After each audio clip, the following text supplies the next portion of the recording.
So that was an improvised genre of music called doina, which comes from Romanian shepherds' music, and was kind of adopted and adapted and used by Jews all over Eastern Europe. Really everywhere, Romanian music got very popular. It was sort of the fad of the late 19th century, all over Russia and Poland. And so it kind of appeared in Jewish music all over the place, and the doina became really, really important in Jewish weddings and all kinds of ceremonies. So, and then a couple other Romanian tunes, which are also Jewish tunes. And it's a complicated thing, klezmer music. I'm playing klezmer music. What does that mean? Now it means a genre of music, which basically is Eastern European traditional folk music, instrumental. Kind of stemming from the Yiddish language and culture and the worldwide diaspora of that culture. But the word klezmer in Yiddish actually refers to a person. It's a musician. It's called a klezmer, so I'm a klezmer, and that means that I serve communities traditionally in dances, weddings, events, lifestyle events, life events. But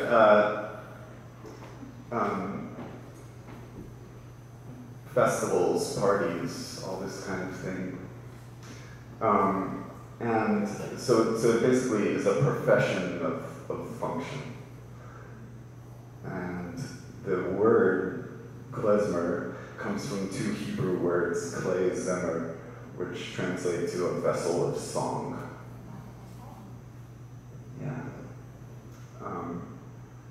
So thinking about a musician as an actual vessel of communal songs. Beautiful image and really, really pretty accurate, I think, even for artists.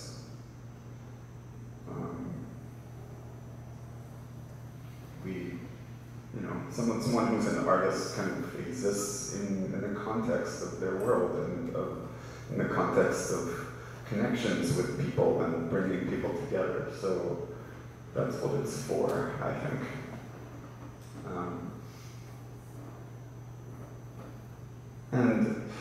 So song is everything when I play. I grew up playing this music, and really what I think about while I play is singing. So it's kind of a voice that I've somehow developed over my life.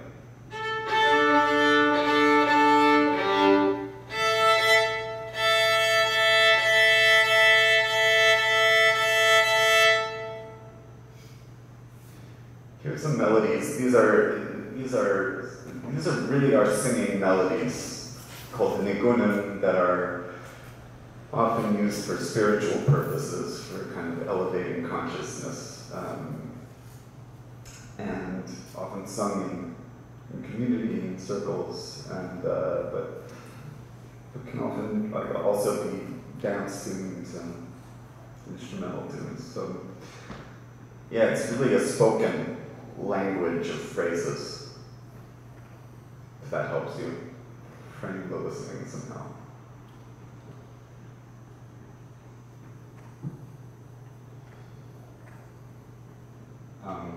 At least, I don't know. I'm improvising all of this. I don't know what I'm about to play. So it's hard for me to tell you what I'm going to play before I do it, because I don't know. So, but I think I know the first thing I'm going to play is, and a lot of the things that I'm doing in general are from collections.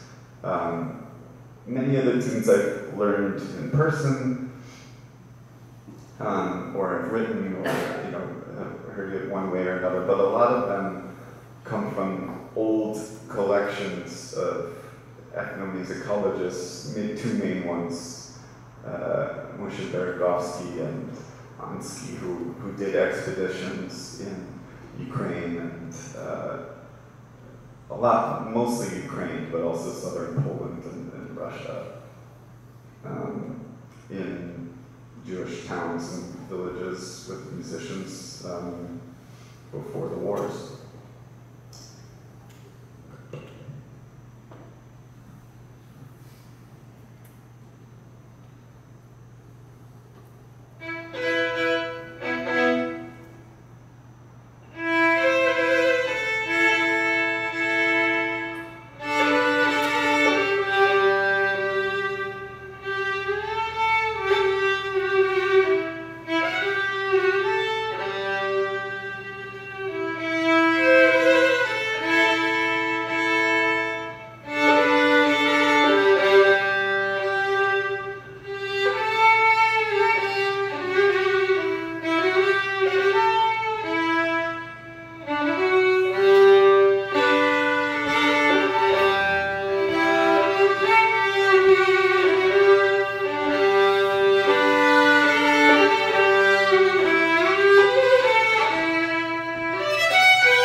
Thanks.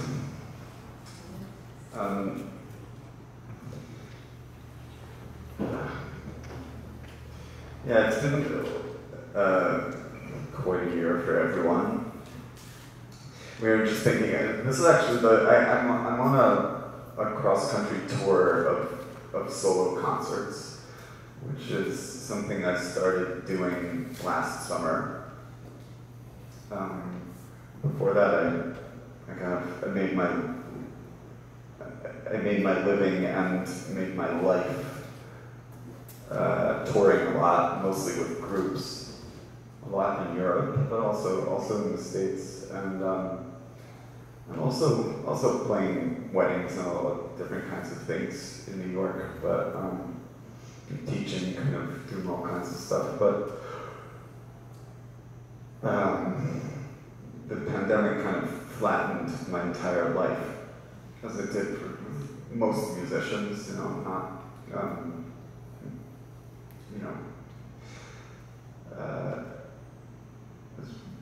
pretty usual thing.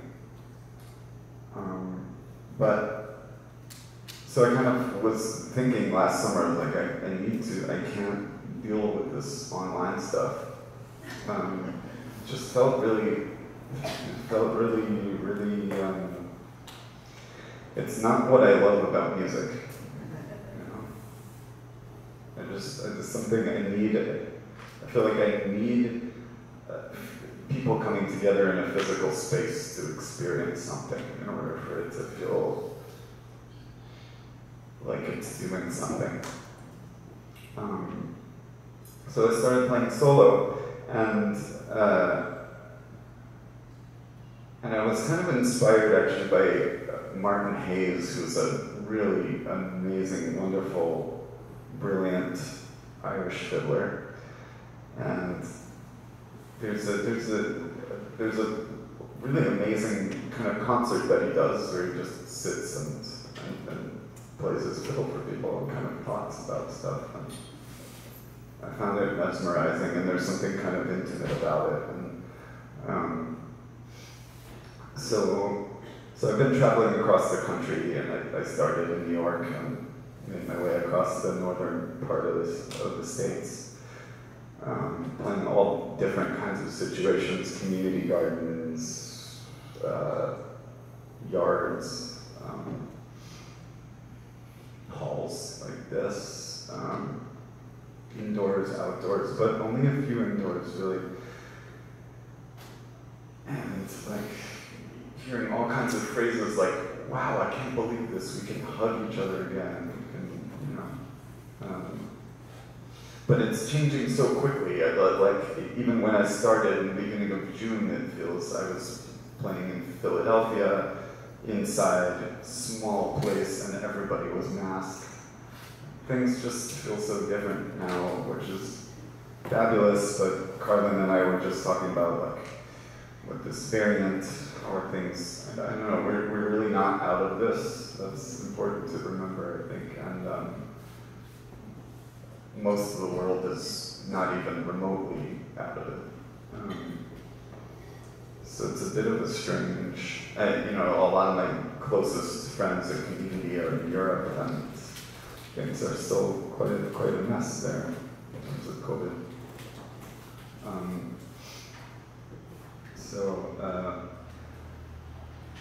I don't know, staying in the moment, being really thankful for what we have in any given moment, and things really will change.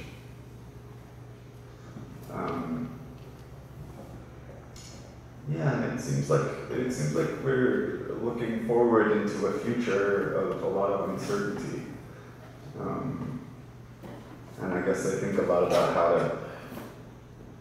how to handle that, internally, and also externally in the way I relate to people. Something about that fact makes me want to change. Make changes and become more sensitive and more present and more tuned to the people around me.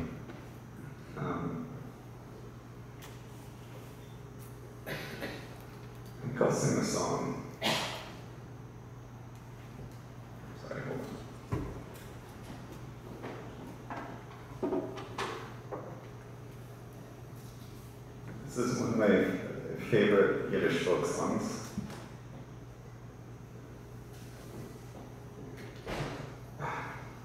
A redele is the gore welt. The whole world is a wheel, and luck and wealth and honor just hang by the side of the wheel. So don't get too proud when things are going well, yeah? And don't despair when things are bad, because the wheel can turn around in the blink of an eye.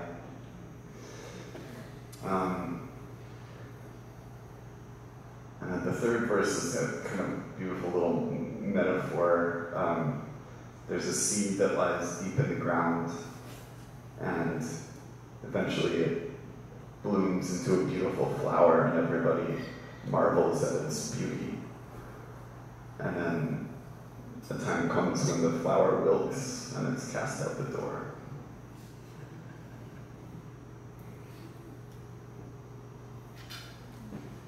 You're not supposed to say in Yiddish too. I'm about to. Oh, you're talking.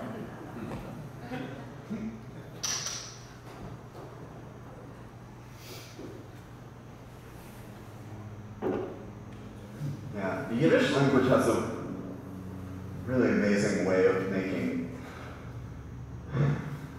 kind of giving situations without redeeming anything. It's like, yep.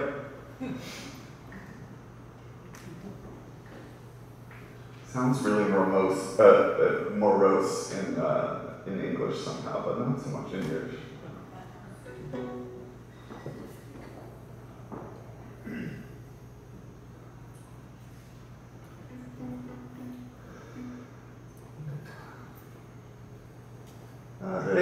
Is the God welt, gekatschet is the Zeit. Glück und Unglück, Corbett und Geld, katschen sich nur bei der Zeit. Einer lebt auf a so jorn sein Welt, der andere lebt a so breit. In einem Augenblick wird das verkehrt, das Rädle hat sich übergedreht.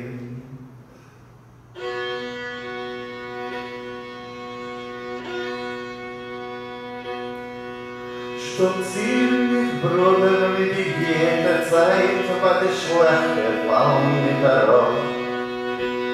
Glück und Unglück ist dort mit weit, mit dem Reden weit sich das Ohr. Ora kucha ab jeder Sach und nehm ab mehr und seh. Wirst du erkennen von Ohren bis Reich, es ist nur gewinnt in einem Brei.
Right, so I mentioned a little bit earlier Romania, which that's a place that is very dear to me